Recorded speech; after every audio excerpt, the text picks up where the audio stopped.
নির্বাচন কমিশনকে মেরুদণ্ডহীন উল্লেখ করে ভোট বর্জনের হুঁশিয়ারি দিয়েছে এনসিপি। ভোট নেওয়া ও দেওয়ার সমান সুযোগ নিশ্চিত করতে না পারলে এনসিপি নির্বাচনে অংশ নেবে না। নির্বাচন কমিশন ভবনে প্রধান নির্বাচন কমিশনারের সঙ্গে দেখা করার পর এসব কথা জানান দলটির মুখ্য সংগঠক নাসির উদ্দিন পাটোয়ারি। নাভিদ নেওয়াজের রিপোর্ট। এনসিপির নিবন্ধন প্রক্রিয়া চলমান। শেষ দিনে নির্বাচন কমিশনের শর্ত অনুযায়ী কিছু কাগজ জমা দিতে বেলা 12টার দিকে সেখানে যায় এনসিপির 4 সদস্যের প্রতিনিধি দল।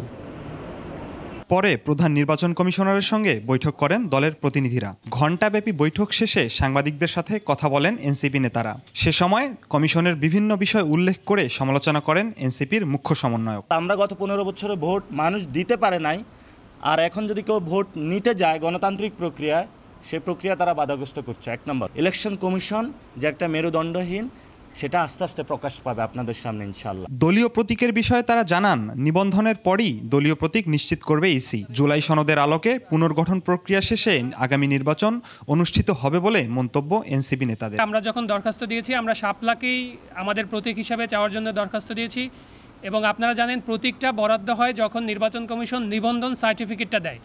যেহেতু নিবন্ধন সার্টিফিকেট আমরা এখনো পাইনি, তো সেই প্রতীকটা নিয়ে আমরা এখন তো কথা বলতে পারছি না। প্রবাসীদের ভোটাধিকার নিয়ে নির্বাচন কমিশন থেকে সুখবর পাওয়ার বিষয়টিও নিশ্চিত করেন এনসিপির প্রতিনিধিরা। নাভিদ নেওয়াজ, 21 টেলিভিশন, ঢাকা।